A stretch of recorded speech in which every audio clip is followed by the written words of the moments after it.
Bom dia a todos. Estamos iniciando uma live aqui da Academia Sul-Rio-Grandense de Direito do Trabalho e hoje o nosso assunto vai ser os trabalhadores por aplicativos e a pandemia. Nós vamos fazer essa conversa com o professor Guilherme Wunsch, da Unicinos, ele que é professor e mestre e doutor em Direito, sendo doutor pela PUC, pós-doutor pela PUC e mestre pela Unicinos. Então, é a quinta live da nossa Academia Sul-Rio-Grandense, que é uma academia voltada para a discussão do direito do trabalho e está desenvolvendo um trabalho de divulgar as questões trabalhistas, especialmente nesse período de pandemia. Vou ver se eu consigo colocar aqui o Guilherme, adicionar o Guilherme. Vamos ver, adicionar. Então, um bom dia a todos, muito obrigado aos que nos acompanham. De novo, referindo que o tema será a saúde dos trabalhadores por aplicativos, especialmente nesse momento de pandemia. Então, a gente vai trabalhar. Bom dia, professor. Tudo bem? Bom dia, Luciane, tudo bem? Bom dia, que bom que deu certo aqui. Já estamos no ar, então, e estou cumprimentando e lhe apresentando.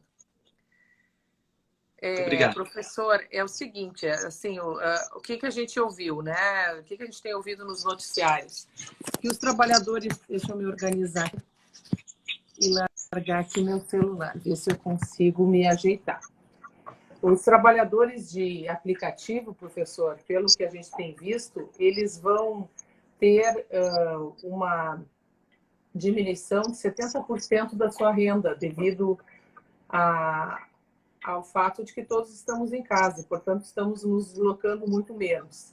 Então, como era digamos, um tipo de trabalho com pouca regulamentação, e aí isso eu queria ver com o senhor, como é que a gente pode ver a questão trabalhista desses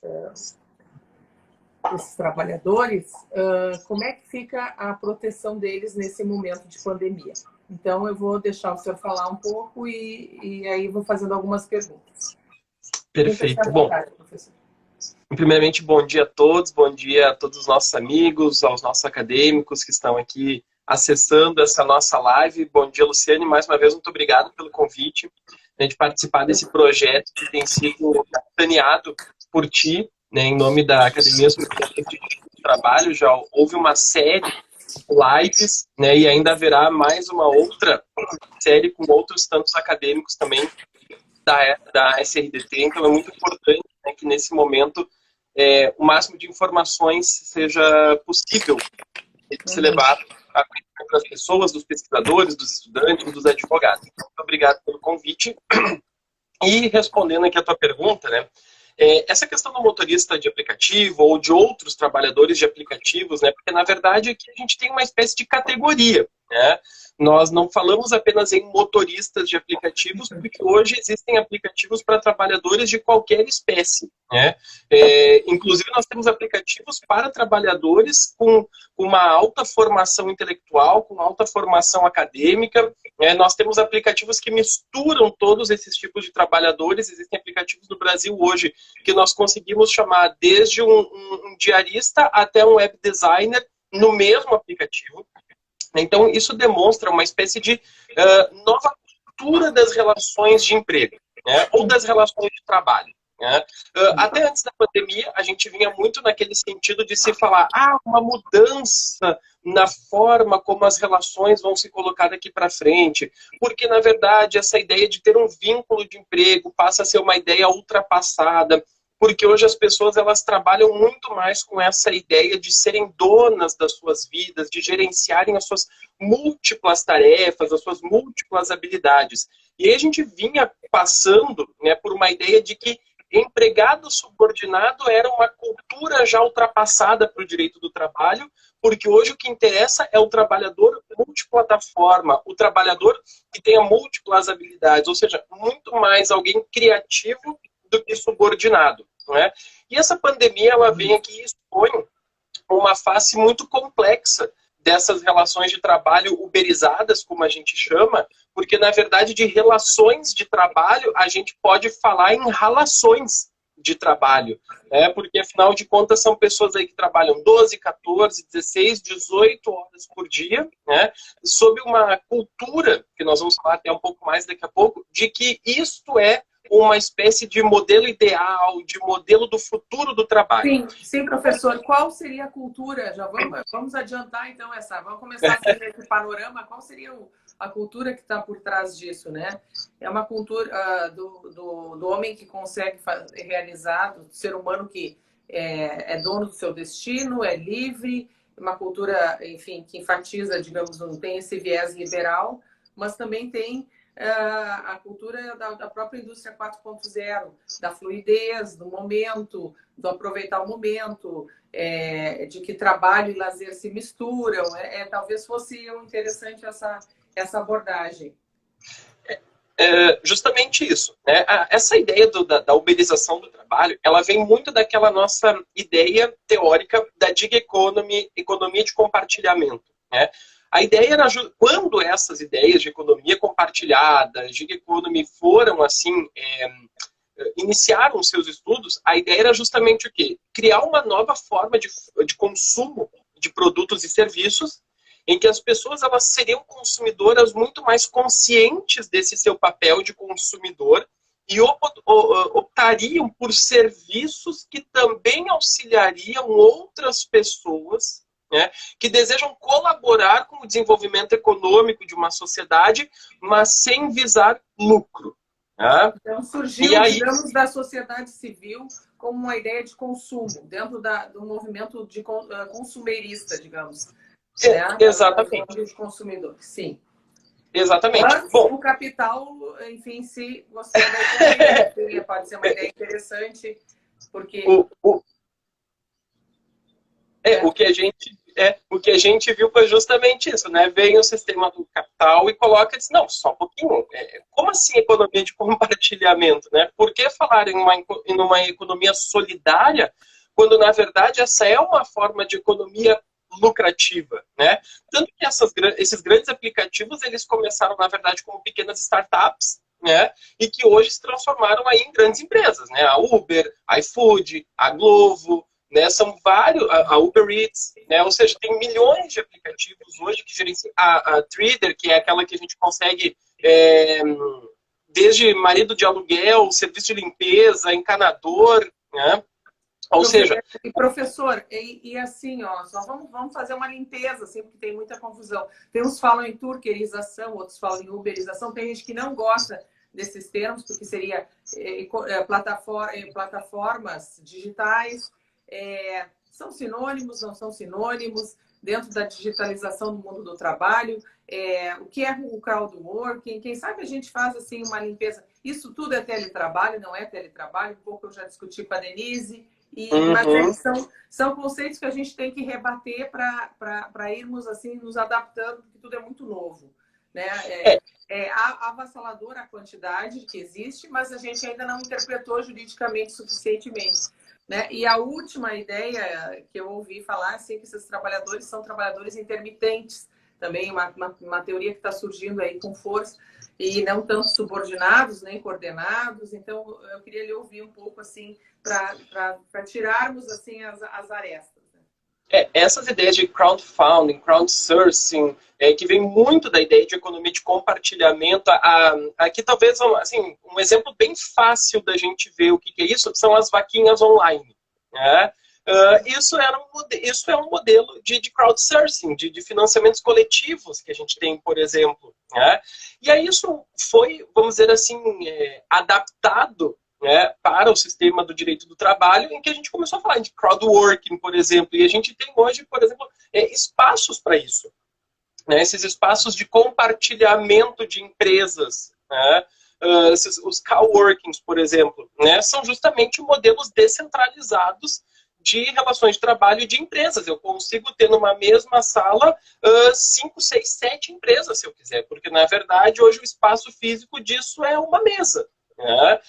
Por isso que surge com muita Agora força não essa mais, ideia. né, professor? Agora não mais, Oi? porque agora não podemos compartilhar tão proximamente, né? Exatamente, né? Agora não mais, que a gente não pode compartilhar de contato físico, né? E aí, então, isso tudo levou a uma ideia, né, de trabalhadores por aplicativos, trabalhadores por plataformas digitais. Né?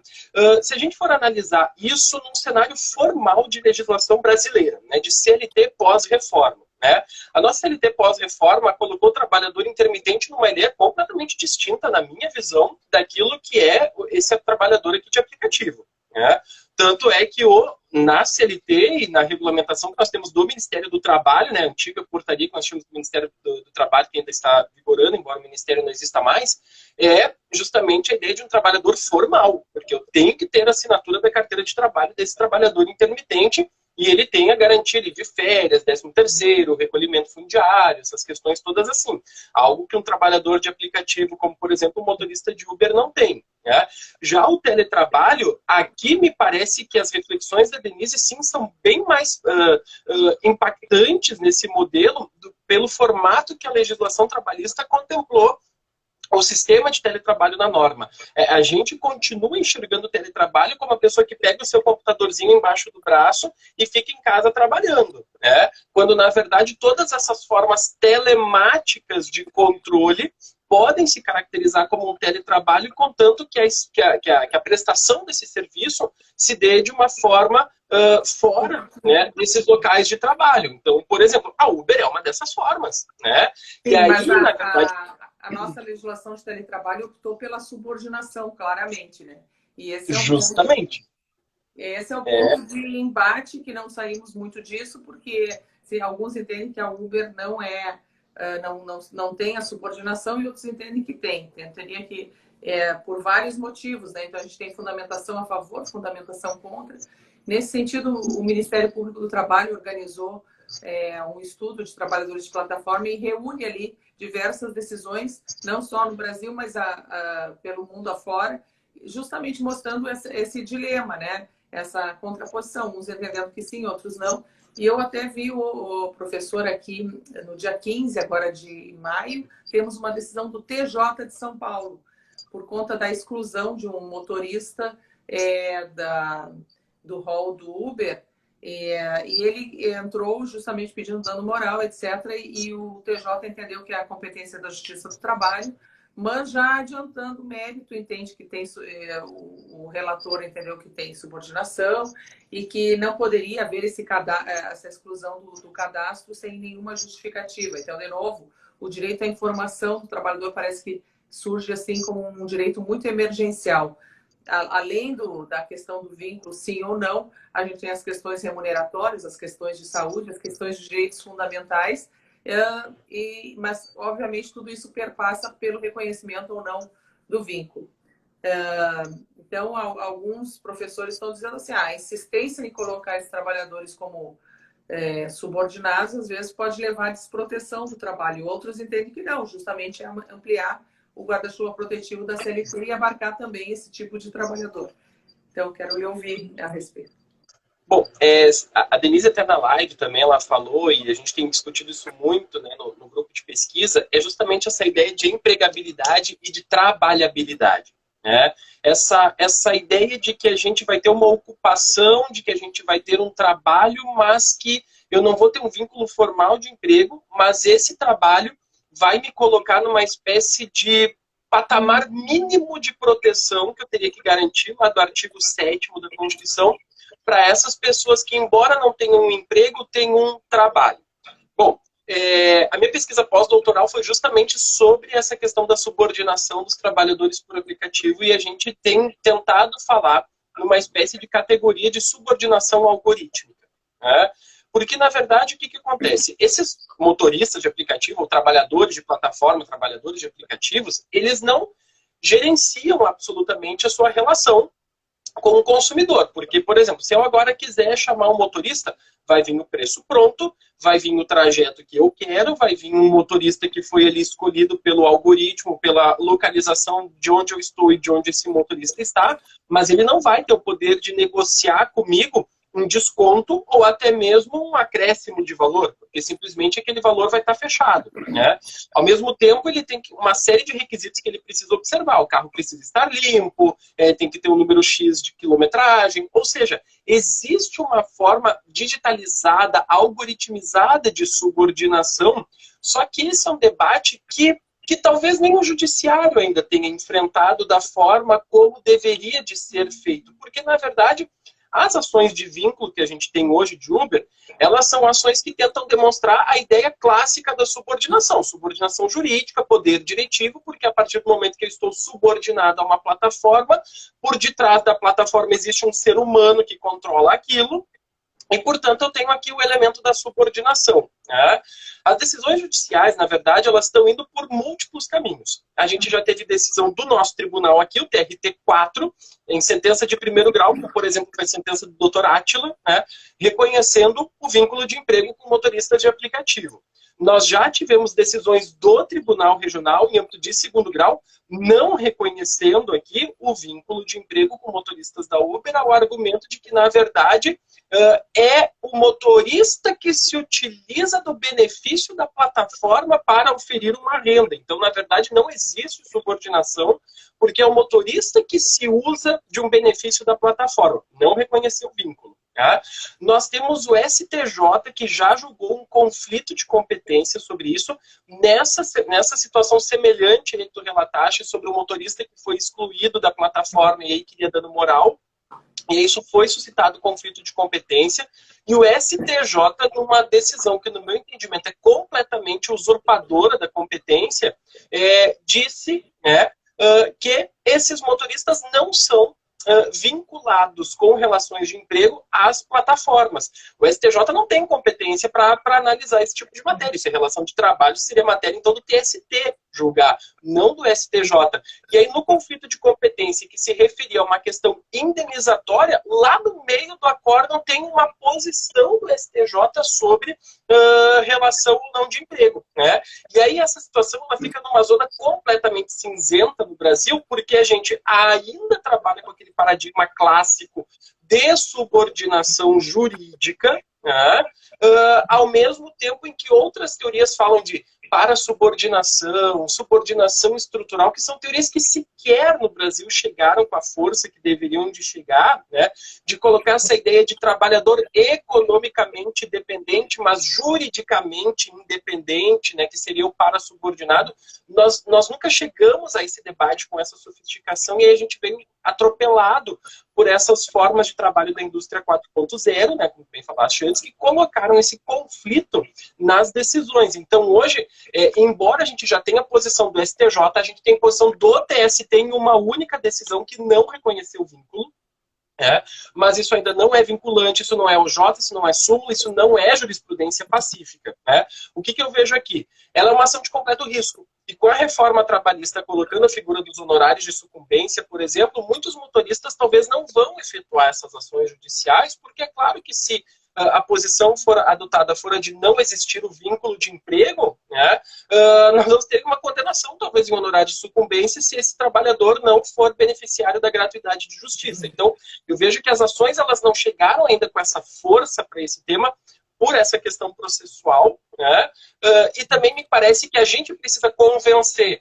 a doutrina, os próprios advogados, de levar essas teorias de subordinação algorítmica para os tribunais, para a gente provocar aqui, né, o tribunal a se manifestar sobre isso e a gente fugir um pouco dessa análise mais clássica, né, dos elementos do artigo 3º da CLT. E aí a gente vai chegar num aspecto que tu falaste que é muito importante, né? Que é justamente essa dicotomia que se criou em relação ao vínculo ou não vínculo. Né? Primeiro, se não tiver vínculo, desprotege, isso é uma forma de precarização das relações de trabalho, porque a uberização, essa tecnologia das relações de trabalho, é uma forma de precarização consciente, vamos dizer assim, das relações de trabalho, né? Para a gente falar um pouco sobre isso também.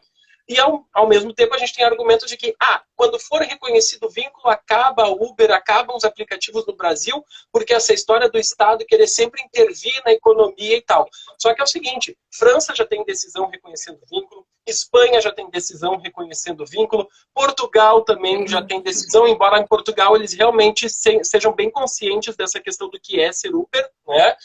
Na Califórnia nós temos legislação que regulamenta essa matéria, né?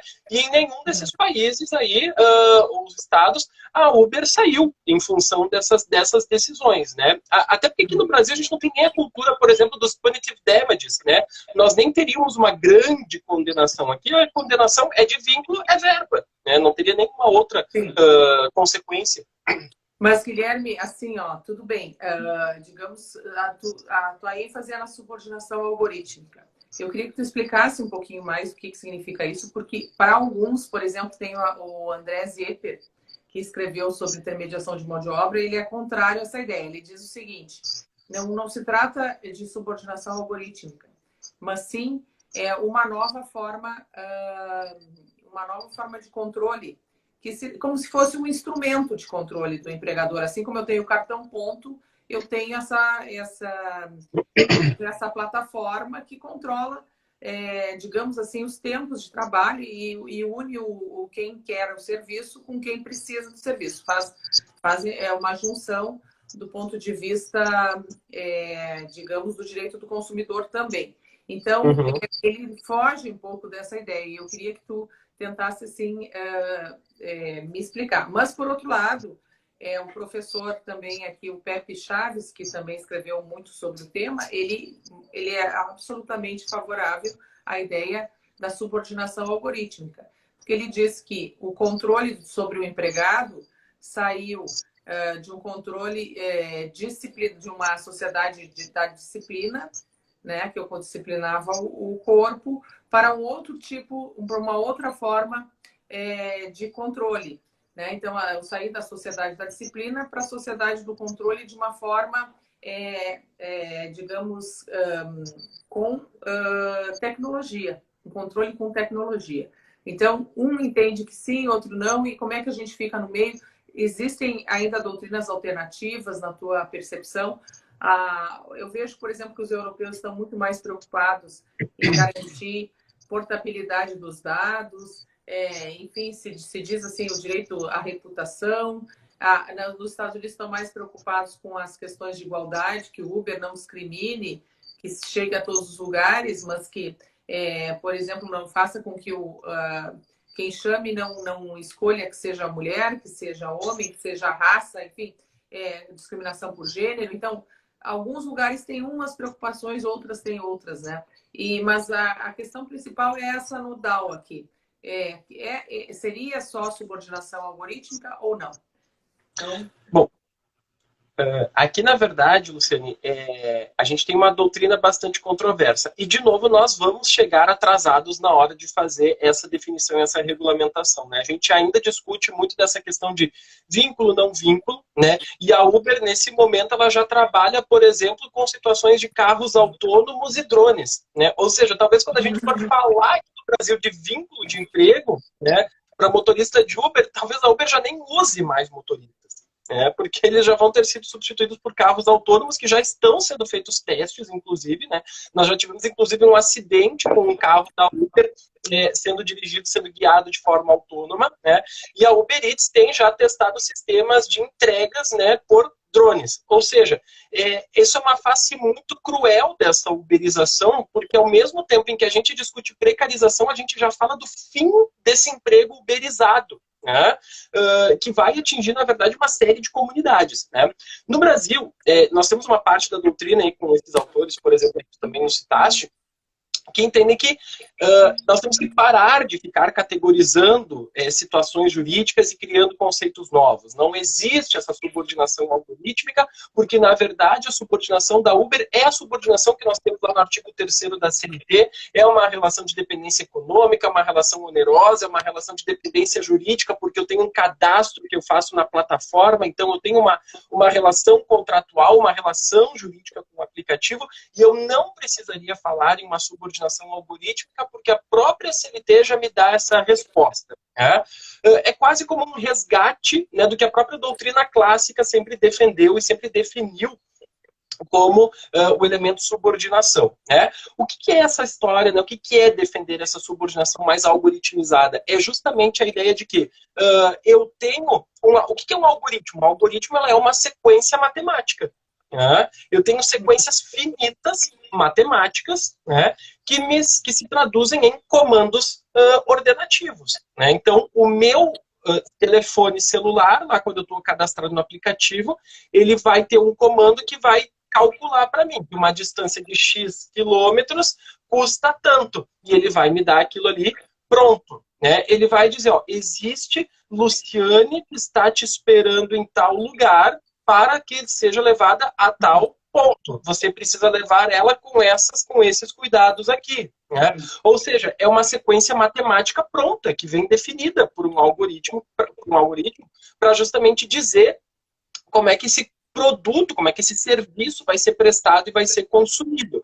E aí essa é a ideia da subordinação algoritmizada, né? De que, olha, eu não consigo enxergar, né, de uma forma muito concreta a definição lá do artigo 3º da CLT para subordinação, mas isso faz com que eu consiga entender que, se por detrás do algoritmo existe alguém que o comanda, então eu também tenho uma relação de pessoalidade aqui. E aí eu também cumpro os elementos do vínculo de emprego. Então a alternativa, entender a subordinação algorítmica, não é simplesmente, tá, tem um algoritmo que é do aplicativo, então tu é subordinado. Não. É entender que por detrás do algoritmo existe uma ordem dada por uma pessoa por intermédio dessa plataforma digital que gerencia esta relação de trabalho ou de emprego para quem sabe entender pelo vínculo. Né? Então, professor, eu pensava assim que, vamos ver se a gente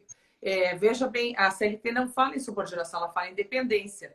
E uma das dependências que, assim, qual foi a dependência que teve a maior repercussão do ponto de vista doutrinário para explicar o vínculo de emprego? A dependência jurídica.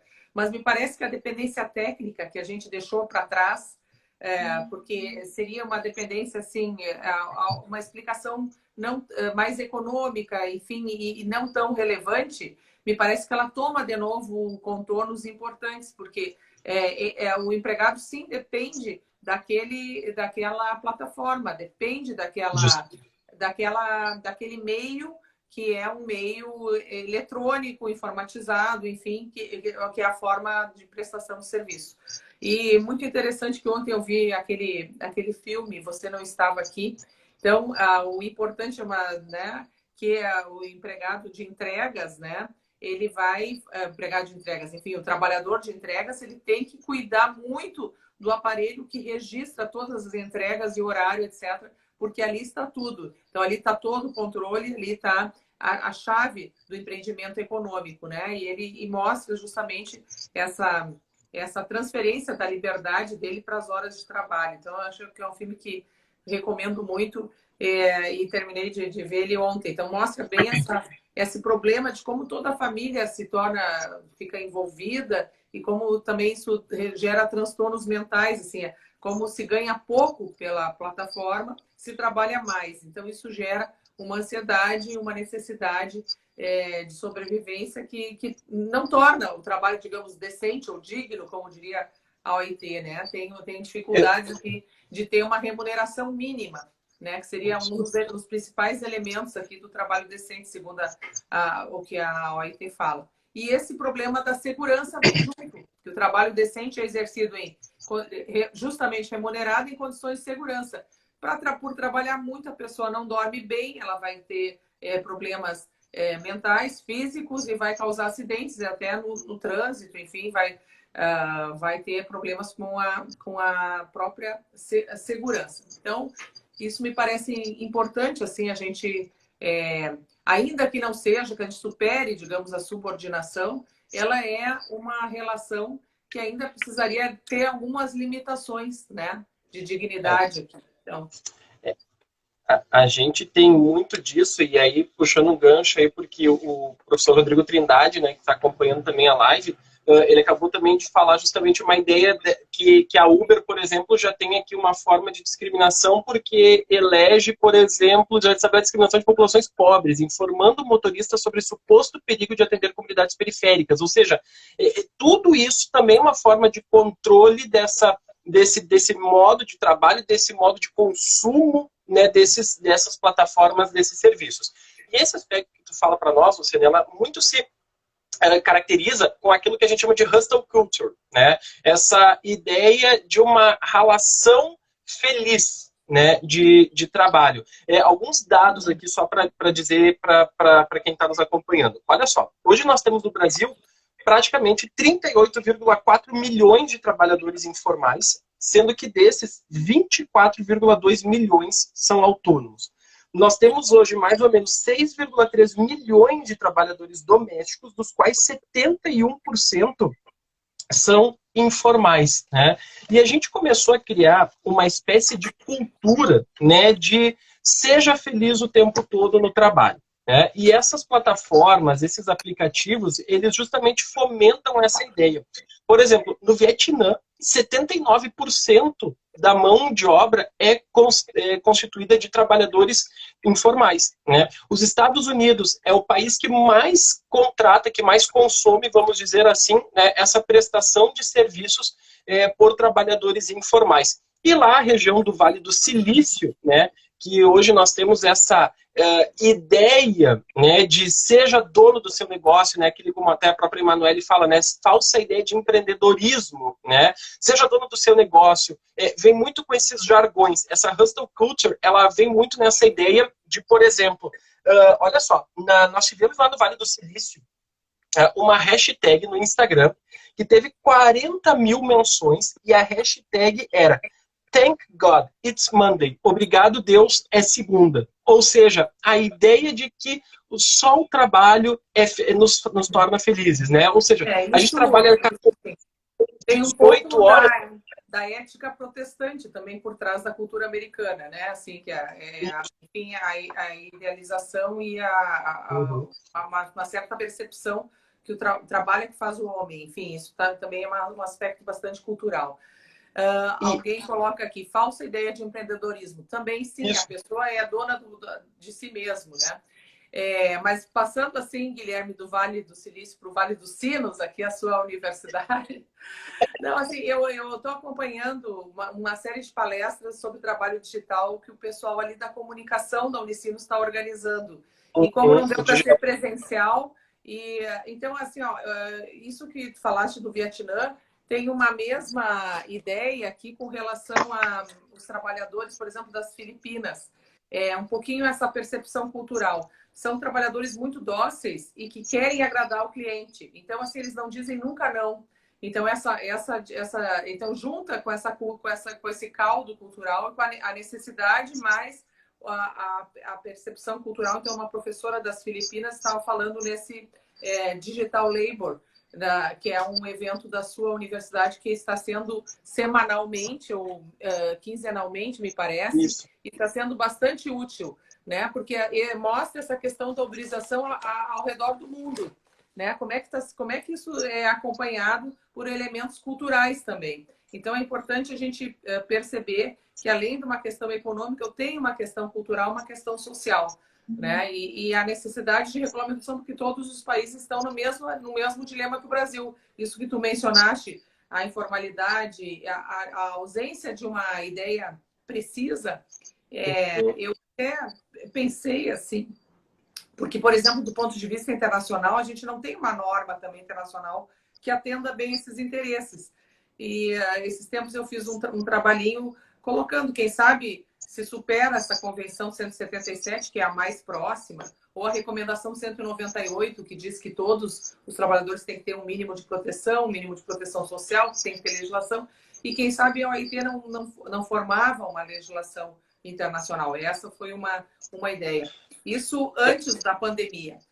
Vindo a pandemia, eu conversei com a minha colega que escreveu comigo, e pensei o seguinte, talvez vendo um artigo do Michel Servat, né, ele vai dizer o seguinte, não existe coisa mais anacrônica que a gente começar ele, que é um autor importante dentro do OIT e das questões trabalhistas, anacrônico do que separar trabalhadores formais, informais, protegidos e não protegidos. A gente tem que ter uma espécie de proteção universal, ou seja, ele mesmo dizendo que talvez em vez de tanto categorizar e termos normas para domésticos, normas para isso, normas para o trabalhador de plataforma, fosse o caso da gente estabelecer legislações mais inclusivas, né? Então, assim, achei interessante, só queria trocar essa ideia contigo, que são pontos, mas eu quero te ouvir. Eu acho muito interessante isso, porque tem mil nuances que a gente pode falar sobre isso, né? A gente tinha que fazer uma live de 3 horas aqui para falar sobre isso, né? Porque, exatamente, porque na verdade o que acontece? A gente tem criado uma espécie de retorno, vamos dizer assim, uma nova cultura de workaholização. Eu vou ter que cumprimentar aqui a nossa conselheira do CNJ, a desembargadora aqui do TRT, a doutora Tânia Requizigel. Muito obrigada, doutora Tânia. Cumprimentar o Colucci também, da Namatra, que está nos ouvindo. E todos os colegas que eu vi aqui e não entrarem rapidamente, não consegui mencionar. Só para a gente seguir assim. Obrigada aqui a todos. Um bom dia também a todos que estão assistindo, doutora Tânia, doutor Colucci também, obrigado pela especial deferência, né, de estarem acompanhando a nossa live. Justamente a gente cria essa cultura, a gente fala muito de um novo modelo de consumo, uma nova forma de trabalho vai surgir pós-pandemia.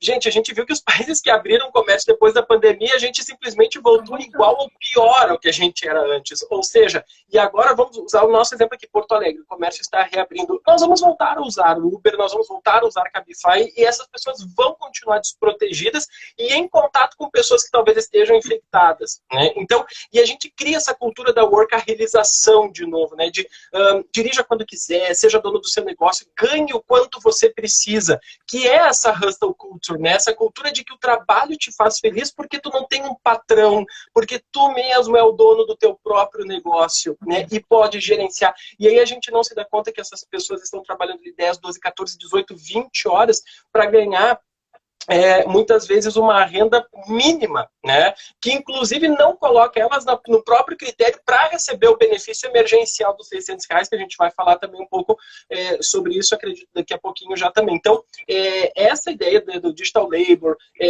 ela é muito forte, porque justamente a gente vive essa era, né, de que, vamos dizer assim, a gente está vivendo uma espécie de síndrome de patrão.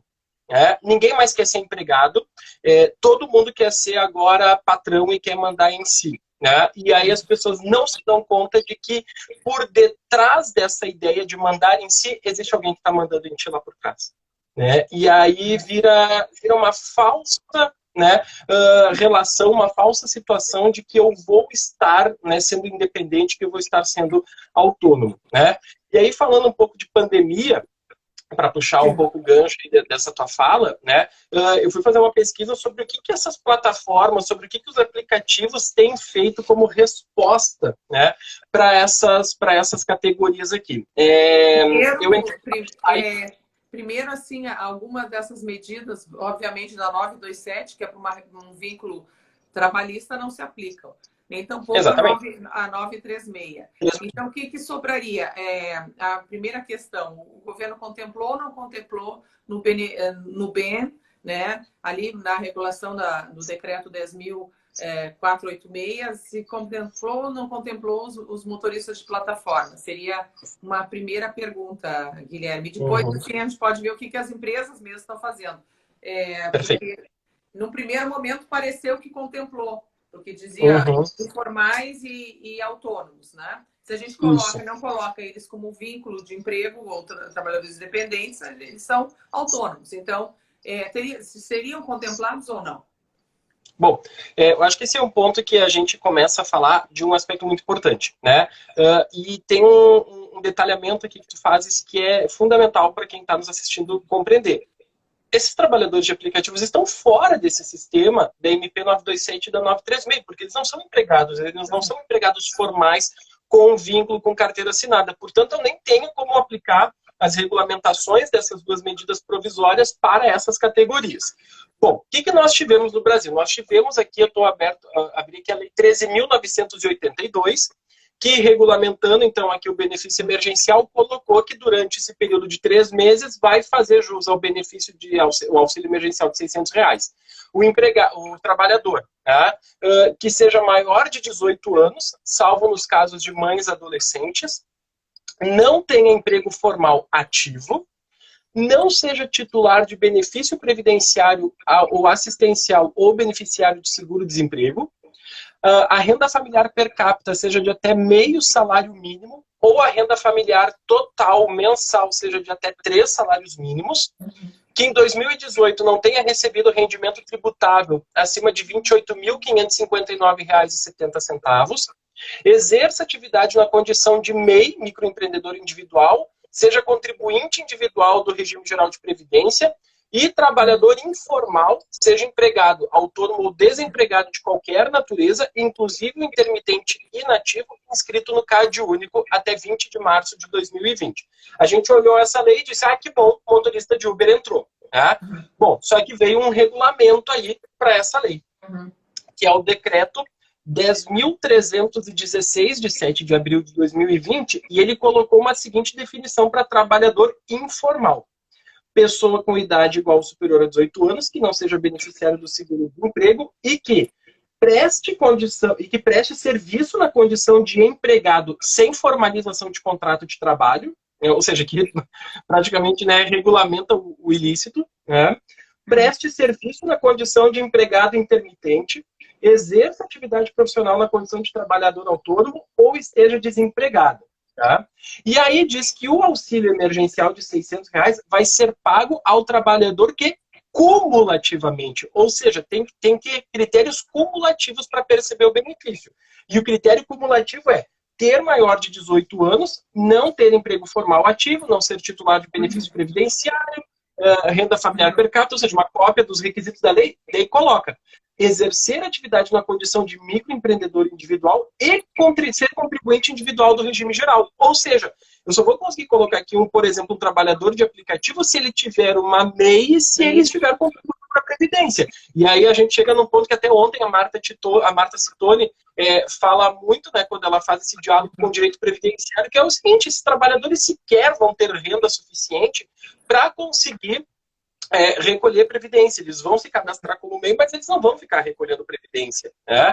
E aí, então, na verdade, por essa interpretação aqui do decreto, nos parece que o motorista de aplicativo, o trabalhador de aplicativo, vamos colocar assim, porque não são só motoristas, né? Que os trabalhadores de aplicativos não vão conseguir entrar no benefício emergencial, porque eles não vão conseguir cumprir os critérios que o benefício coloca. Embora não exista vamos colocar uma proibição formal do acesso a eles, a esse benefício, porque isso não existe, né? Mas eles não vão conseguir cumprir esses critérios. Isso fez com que houvesse a apresentação de um projeto de lei, que foi o projeto de lei 873 de 2020, do senador Randolfo Rodrigues, tá? E ele vários vetos pelo presidente Bolsonaro, né? E aí havia uma série de categorias ali que seriam também incluídas formalmente no benefício emergencial, como, por exemplo, pescador, agricultor, quilombola, técnico agrícola, catadores cooperados de cooperativas de reciclagem, diaristas, entregadores de aplicativo, motoristas de aplicativo, profissionais autônomos de educação física, babás, que é doméstico, né? Profissionais de salão de beleza, né? Fazendo menção aqui à lei do salão parceiro, né? Então, isso foi vetado ao argumento de que quanto mais eu categorizasse profissões, mais excludente ficaria a norma, porque daí eu estaria não tratando isonomicamente os trabalhadores, ao ficar categorizando. Isso também poderia fazer com que o teto de gastos estabelecidos pela Emenda Constitucional 95 fosse descuidado, e portanto essa despesa excederia a própria responsabilidade fiscal. Né? E aí, o que acontece hoje? Essas categorias, né, ficam, sim, à mercê, ficam descobertas, né, porque não existe formalmente, né, como elas adentrarem no benefício emergencial, a não ser que elas cumpram os critérios que estão estabelecidos na lei e no decreto. Então, de fato, fica que então, sim... a ideia é que o bem fosse um benefício universal, isso aí já não aconteceu. Então, essa questão assim da universalidade da proteção à saúde da universalidade dos benefícios previdenciários parece que ficou por terra. Como a gente tem que pensar em renda, os aplicativos, digamos, fizeram algo, tem alguma medida, tomaram alguma medida para proteger, digamos, então, o Estado que deveria atuar, não atuou, infelizmente, né? Porque é o papel primordial do Estado, o Estado intervir nesse momento. Como houve alguma resposta? Ou cada um está lançado à própria sorte? Como é que está, Guilherme, assim, no geral? Bom, aí vai depender realmente de aplicativo por aplicativo, né? Sim. Eu comungo de um ponto exemplos, Isso, que eu sei que são das tuas pesquisas, né? Porque pesquisa muito da questão do direito internacional do trabalho e esse papel da OIT, né? Eu acho que tem dois. A gente teria o caminho aqui da renda básica universal, renda mensal universal, enfim, né? Que alguns países já adotaram, isso não tem nada a ver com pandemia, né? Isso é justamente porque a gente fala dessas categorias que serão inempregáveis num futuro muito próximo, né? Um pouco no sentido daquilo que o Yuval Noah Harari fala, né? De que nós vamos ter até 2050, né? 2030, 2050, essas categorias de inempregáveis, pessoas que não terão uma ocupação por questão de faixa etária, formação, por não existir mais o emprego que aquela pessoa trabalhava. A própria questão da renda básica, ela seria muito, aqui no Brasil, talvez aplicável para a questão dos desalentados, né, das pessoas que já desistiram de procurar um emprego, né, e é uma preocupação que eu acho que a OIT vai começar, já tem, mas acho que ela vai começar muito mais formalizar isso, né, nas suas próprias recomendações, né, talvez no primeiro momento, como a gente tem a própria questão dos green jobs, né, que a gente tem posição da OIT sobre essa questão dos empregos sustentáveis, né, dessa nova visão de empresas e empregos do futuro, por exemplo, é algo que talvez venha também para esses trabalhadores de aplicativos também com uma forma, com esse olhar mais da OIT, que eu acho bem interessante. Isso faz com que essa inexistência nesse momento de uma regulamentação mais geral, de uma posição mais universal, cada aplicativo regulamente isso à sua maneira. Então eu fiz aqui uma pequena pesquisa, né, nos 4 maiores aplicativos que a gente tem, né? Uber Eats, Cabify e 99. Eu peguei aqui os exemplos de aplicativos de motoristas porque são hoje as maiores empresas de consumo desse tipo de serviço, né? Eu já falei aqui antes que a gente tem vários mil outros aplicativos, né, para contratar 1000 outros profissionais, mas eu acho que quando a gente fala em aplicativo, a gente enxerga como primeiro esses, tá? Cabify, não há nenhuma informação no site da Cabify sobre benefícios eventuais ou vantagens que eles estejam efetuando nesse período de pandemia para os seus trabalhadores cadastrados. Tá? No site da Cabify, o que nós temos apenas é menções e um link em que eu consigo acessar o Ministério da Saúde com as recomendações que nós temos para adotar medidas de higiene e segurança contra a Covid. Tá? A 99 está estabelecendo uma espécie de ajuda de R$300 para os seus trabalhadores cadastrados. Não existe ainda uma regulamentação, não está descrito qual é a forma para alcançar esse benefício, só há uma notícia de que haverá esse tipo de benefício aqui, de vantagem para os seus empregados. A Uber lançou uma cartilha, tá? Dizendo o seguinte, tá? Tem várias situações que estão, inclusive, no próprio site da Uber.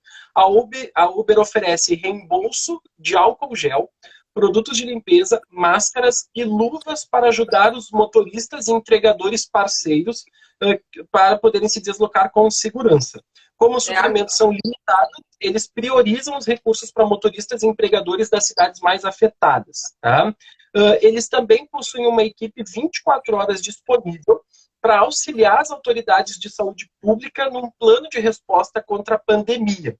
E aí eles estão, por exemplo, no caso da Uber Eats, removendo restaurantes em que haja confirmação da contaminação ou exposição à Covid-19. Né? A Uber Eats também faz com que o consumidor possa escolher que a entrega seja deixar na porta, ou seja, sem nenhum tipo de contato com o entregador. Tá? qualquer motorista ou entregador diagnosticado com a Covid-19 ou que estiver em isolamento domiciliar solicitado por autoridade de saúde ou médico licenciado por suspeita ou risco de contágio do coronavírus, receberá uma assistência financeira por até 14 dias enquanto a sua conta estiver temporariamente desativada. Ou seja, a Uber foi a única que efetivamente publicizou aqui uma espécie de auxílio financeiro. A gente já pode discutir de novo isso aqui. Então isso aqui é onerosidade, isso é uma forma de subordinação, é uma forma de contraprestação pecuniária e está aqui admitindo o vínculo. Ou a gente dizer, não, isso aqui é um aspecto solidário dessas relações novas de trabalho, que trabalham muito mais no sentido de cooperação do que de subordinação. A Uber também tem aqui alguma espécie de benefício com as locadoras de veículos para que elas ofereçam taxas menores para os seus motoristas, né? E tem uma série de pequenos, vamos dizer assim, dicas, assim, orientações do tipo, se você estiver doente, o mais importante é não dirigir ou fazer entregas. Se você for um motorista parceiro, fique atento a espirros, né? Ofereça um lenço descartável, solicite aos passageiros que mantenham o distanciamento físico, abra suas janelas, faça entregas sem contato, lave suas mãos com frequência, ou seja, orientações sanitárias nesse sentido. Então, é uma coisa muito geral. Um código de conduta, para a pandemia. Exatamente. Essa questão da segurança do trabalho na indústria 4.0, assim, eu queria referir aqui, tem uma obra muito recente de um mestrando da Uniriter, Marcelo Luca, que é também servidor aqui do TRT, que fez uma belíssima exposição aqui do ponto de vista das NRs, como é que deveria ser, e imagino que agora, nesse momento de problema de saúde do trabalhador, é uma obra muito interessante. E se vê que a Uber está preocupada com a questão da saúde, né? Claro, a preocupação maior, que é a remuneração, também parece que está inserida nessa questão. Mas me parece aqui que tem uma ausência do Estado, né? No primeiro momento, se pensou, e as notícias dos jornais eram essa, que 1 milhão mais ou menos no Brasil, de trabalhadores da Uber iriam pedir esse benefício emergência, enfim, o Corona Voucher, né, dos R$600. É uma pena, então, que a questão regulatória foi excluindo esse tipo de trabalhador. Mas assim, só para te dizer, Guilherme, que a gente está assim, nos 7 minutos finais, e eu quero te ouvir ainda assim, um pouco, se tu pudesse falar outros aspectos, assim, teve alguma questão de atuação sindical? Tem alguma chance para sindicato nisso? Teve alguma negociação que se saiba entre o motorista e a plataforma que possa ter sido feita no período? Como é que se está vendo essa questão da pandemia, né? Porque, por exemplo, no México, um único motorista foi rastreado e foi descoberto toda uma cadeia de contaminação a partir disso, né? Talvez a Uber, por ser uma plataforma, pudesse ter. Como é que fica essa questão da privacidade do motorista, dos direitos à saúde dele, enfim, se a Uber resolvesse atuar, entre aspas, junto com o poder público para identificar essa questão, né? São perigos assim que se está vendo digamos, de invasão, né, na esfera privada também dos motoristas. Então, eles correm perigos, mas eles precisam de proteção, se tem sindicato, se não tem sindicato. Que outras considerações se pode fazer nesse momento? Bom, o que a gente vê é o seguinte, a gente já viu que eles vão ter dificuldades em acessar o benefício emergencial e que muito provavelmente não consigam pelos próprios critérios da lei. Eles não têm a MP927, não têm a MP936, alguns aplicativos não oferecem nenhuma resposta a esse tipo de proteção. Eles não se enquadram aqui, então, também na própria decisão do STF, que reconheceu, né, a possibilidade do contágio por Covid ser uma doença ocupacional, negando vigência ao artigo 29 da MP 927. Né? Então, ou seja, os aspectos sanitários físicos estão totalmente descobertos, os aspectos de saúde mental também completamente descobertos, porque, afinal de contas, um excesso de jornada, são longos trabalhos e com esse risco de contágio. O medo, né? O medo do contágio. Eu mesmo tive que usar um aplicativo de motorista recentemente nesse período de pandemia para fazer um deslocamento até um hospital.